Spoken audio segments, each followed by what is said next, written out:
Hello ladies and gentlemen, and welcome back to the channel. I am Starco Gaming and we are back with another Dragon Champion video, guys. Today we continue our preparation for the General Murdoch Legendary event with another demon character review. Today we're going to talk about Shadar, the exclusive tier 7 raid character. Only way to actually recruit him. We're going to talk about him because he is OP, he is a demon, and everybody should actually try to do tier 7 raid as often as possible to recruit these characters, because he is part of the top 5 meta character in the game. But before we get into these characters, if you are level 15 or below, make sure to use the promo code STARCO to get $10 worth of free stuff. To do so, it is very simple. You go in settings, you go in, use promo code, and you enter the word STARCO, S-T-A-R-K-O, and you will receive $10 worth of free stuff, which include 500 track wins and 250,000 gold, which is a huge help to new players, people who wants to progress fast as early as possible. So promo code STARCO for all the newbies out there. Now let's jump into the roster, guys, and let's jump into Shadar. And by the way, guys, we only got 3 more demon characters to review after this. Then we're going to be able to be ready for the legendary event that's actually happening in 9 days. Also, guys, if you want to see daily gameplay of Dragon Champion, you can always tune on my live stream at I think it's at 8:30 p.m. Pacific time on YouTube. Come join me and have fun with me and ask all the question you have about Dragon Champion, obviously. So the first part we're going to do here is we're going to talk about skills, and then the skill priority, you know, how to use the skills, and then we're going to go with the runes and artifact. What is the best artifact for him, and what the artifact we actually have equipped if we don't have the best artifact for him. So we're going to start with the skills on the right, going down to the skill on the left as always. So we're going to start with the leadership. Technically, it is a good leadership, technically, but because of buff and slinger leadership being so much better for demon characters, that make this leadership here for Shadar worthless. The other 2 leadership, the slinger leadership and the buff leadership, as we talked, you know, over the past 2 weeks or so, are so much stronger. It makes this leadership a piece of trash, sadly. So this leadership, you don't level it up. You don't even get it past level 1 because it's totally useless unless you want your characters to have a better power, which does not affect anything, to be honest. So you can level up these skills, but that is the only reason to level it up, because you will not use this leadership in any circumstances. Wow, in any situation. My English is terrible in some words, I'm sorry, guys. In any situation, so definitely don't waste any scrolls on this ability. So next ability, we have a Bookworm, which is the passive ability.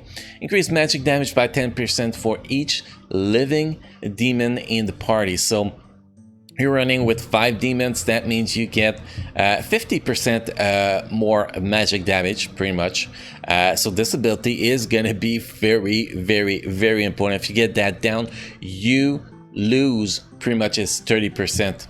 Not 30%. You lose 15% damage if you don't get that to level 6. So this skill is going to be very important to get to level 6. If we go with the next skills, we have the third skill, Earth Armor. Gain armor increase and debuff immunity for 2 turns, and restore 50% of the turn meter to all allies. And you can see if we go here, we lose 10% turn meter, and we lose the debuff immunity for 2 turns. So that is going to be another skill that is very important to get up to level 6. Then we have the second skill, Power of Earth. Deal 460% magic damage to an enemy and stun the target for 1 turn. And you can see if we drop that to level 5, we lose 80% magic damage. So this is another ability that is going to be mandatory to get to level 6. And then lastly, we have the first skills, Stone Spears, deal 260% magic damage to an enemy and inflict armor decrease for 2 turns. So if we get these skills down there to level 5, it's still very solid because you still get armor decrease for 1 turn and you only lose 40% magic damage. Obviously the armor decrease for 2 turns, it's much better, but it's not as important as the other 3 skills to get to level 6. Now which skills are the most important to get to level 6? Well, top priority is the passive, just because 50% magic damage is 50% magic damage. It's such a huge boost that it definitely needs to be the #1 skill to get to level 6. A bookworm. Wow, man, I should really go learn how to speak English. So bookworm is the #1 priority here, definitely.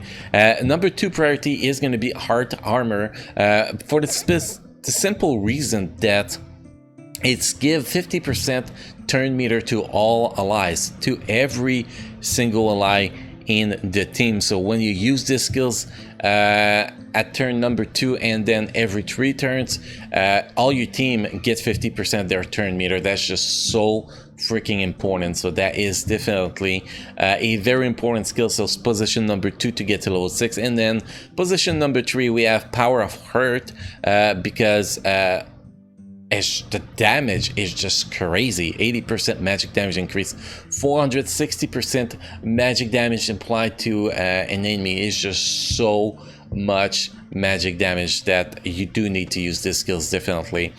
So this is a top 3 priority, and then if you want to get a 4th skill to level 6, this skill is very solid at level 6 too, definitely. Now, how do you want to play out these skills? It is pretty simple. Use Earth Armor on cooldown. Use Power of Earth on cooldown. So top priority is #3, then #2, then fill with #1. Pretty much that's the way you want to do it. First turn, you're going to be using the first skills. You're going to apply your armor decrease. That will last 2 turns. So second turn, you're going to use that, which is going to increase your turn meter. Then third turn, you're going to use that, which your target you attack should have armor decrease. So you will do 460% damage plus extra damage on the armor decrease if you did apply the armor decrease. So that's pretty much how you want to play these characters. Next, guys, we're going to be jumping into the runes, how to build the runes for these characters. You want as much speed as possible, and you want a little bit of potency, obviously. So 4 speed runes, so we can get the 10% speed bonus here, and 2 potency runes, so we can get an extra 15% potency, so we can apply that armor decrease more often. Pretty much that's the only reason to have the potency on him, because the stun from the second skill is not going to be that important, because most of the time your second skill is just going to one-shot the target you're actually attacking. So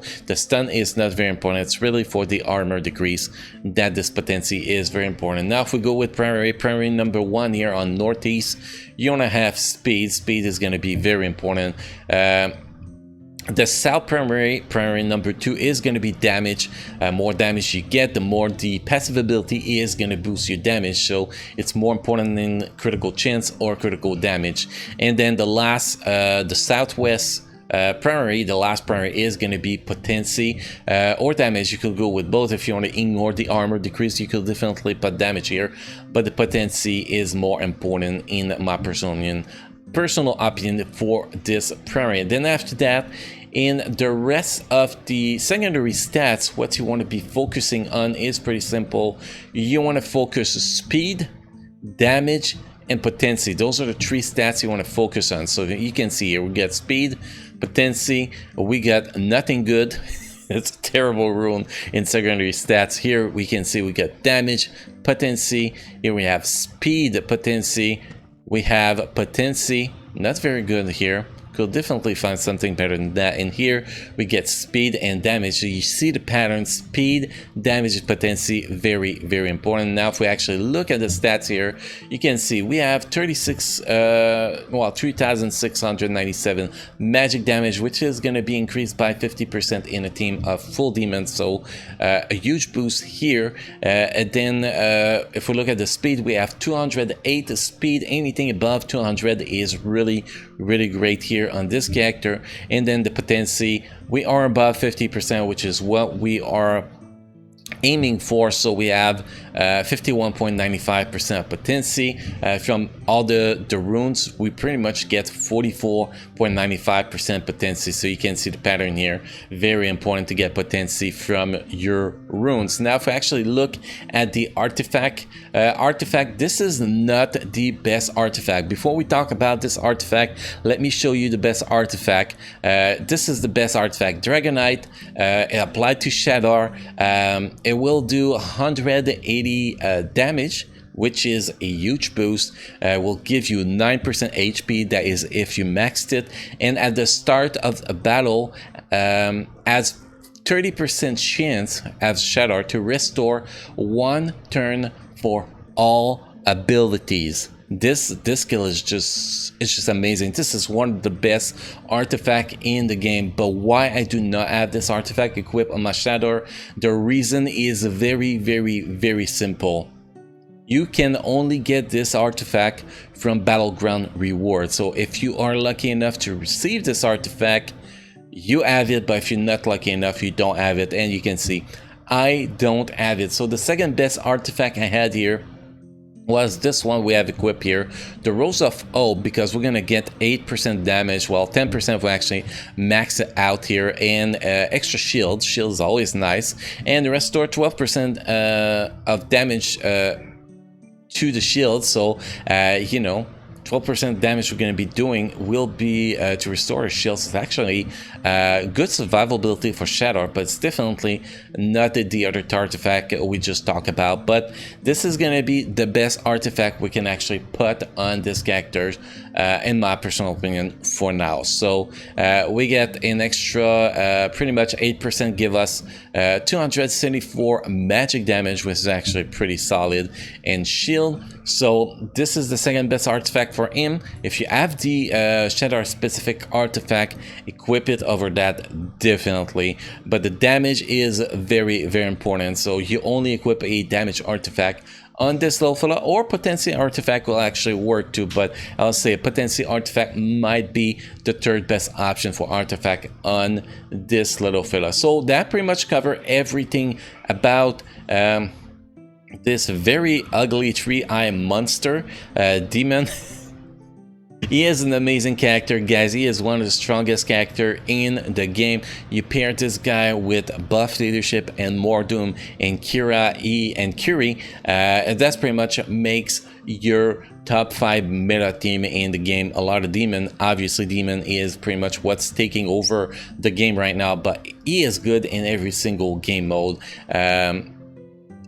In tournament, arena, tower, then you have a raid, every single game mode. This guy is a monster. This guy meta for all of those game modes. So it's definitely important to recruit this guy as soon as you can. So run as many tier 7 raid as possible so you can't recruit this little fella. So hopefully, guys, this video was helpful for you.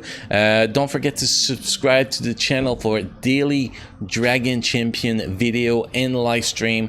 Thank you for watching, guys. Hopefully you enjoyed this video. Don't forget to drop all your question, comment, feedback in the comment section down below so we can communicate together, and I will see you guys again in the next video. Thank you.